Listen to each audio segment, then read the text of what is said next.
used to be so loud. Hello. So I wanted to continue on with the story behind the story.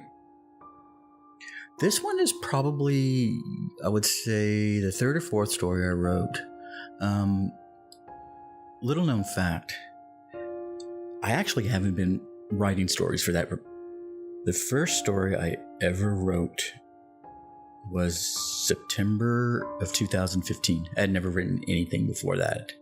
I will tell you the story behind that when I get to that story. But this one here is called The Glass Jar with the Silver Latch.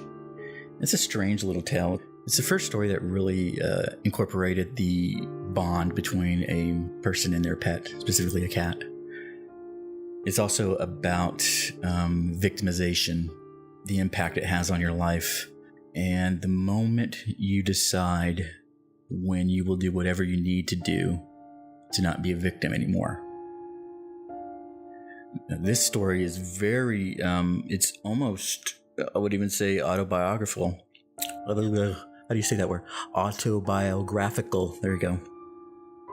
Not that I'm saying that as a kid I was tormented and haunted by a demon and all that, but in a symbolic way, this was really a personal story that I wove into this tale of despair, of being controlled, being used, and the ultimate triumph.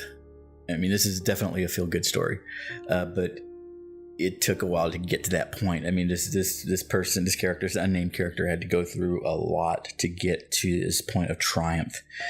And when he reaches this point of triumph, his new purpose in life is to free others. It's a really powerful story. It's also an action type story too, as well. Very mystical. There's a mystical feel to it. And a lot of unexplained events happened that I wanted to incorporate, but I didn't really want to explain. And you'll see it in a lot of my stories is that there is an underlying theme, like as if it's part of a bigger story. And this is definitely the first of that, especially when you see the Woman of Light arrive. It's probably one of my most personal stories, but it was a fun one. Now, when I first wrote it, it was very, very, very dark. The things that this kid went through was just horrendous, and I dialed it back. It was just too bad. It was just too dark. But basically the plot of the story is this person who has been acquired by a demon, kind of like a half physical, non-corporeal thing that basically torments the child throughout its life and feeds off of the negativity that arises and festers in the kid. It also influences the child's life so that all he experiences is sadness and loss and hurt and pain. So it kind of cultivates these emotions in which it feeds off of. Now, the feeding process is extremely disturbing. Basically, he holds the child down. So it's a misty type of half incorporeal type of thing, and it's clothed in a cloak of mist, and this mist almost has its own type of its own movement, and you can control it, and it actually restrains the child and immobilizes them and actually paralyzes them as it feeds. And when it feeds, it holds the child down, and with its other hand, another mouth opens in its palm, and this like globulous tentacle just lands on the child's face, and plop, and these tendrils emerge and they burrow.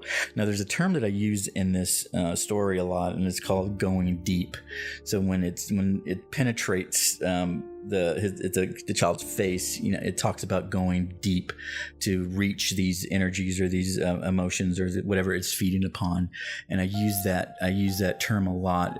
Basically, it's going deep as in a spiritual way, touching the soul, damaging the soul, draining the soul, repairing the soul.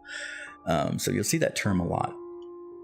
And then we have just this spiritual bond between the child and the cat, which, because at first the cat, poor thing, does horribly, but there's a payback, there's a payoff for that. And then in the end is just this, it's an epic battle, and you see, I tried to build up to this manifestation of these new abilities, these new powers. When we back up in the middle of the story, or the end of the first half, he receives a scroll with a message, and the message is a play off of that old parable by Sun Tzu from The Art of War. Who is calling me this time of night? Somebody's gonna get cussed out. God damn it. Anywho, it's by Sun Tzu from The Art of War, and it's the Know Thy Enemy parable. That's what I built it upon. Really, just like, if you know not your enemy, you will fail. If you know your enemy but not yourself, you may find victory, but at terribly high cost. But if you know yourself, there's no power that can defeat you, and your enemies will tremble before you. That it just motivate. There's this inner strength that this character had that he didn't know about it, because as an adult, he's just beaten down. He cannot hold a job. He's living in poverty, forced for manual labor. Any attempts to make contact, is just destroyed by this demon. And we find out later in the story that no one has ever lasted as long as he has. And I think in the story, I put him at 27. And he finds out later that most die from suicide in, at early teens, 13 or 14. And we find out why he's able to last that long. It's because of the cat, and there's that the cat was always with him, even though he couldn't see it. And I think this one here has the most powerful ending. I love the ending. It's very emotional. Now, when I did the first release of this, I got quite a few comments from people who just really related to this story. The end of the video that I did, which again I'll put a link to so you guys can check it out. I think there's 2 parts. And at the conclusion of the story, I sent a message, and it really sums up why I wrote this story and what I was trying to communicate. The last sentence of the story is, "Tonight, you have a choice to stop the pain. I will give you everything you will ever need.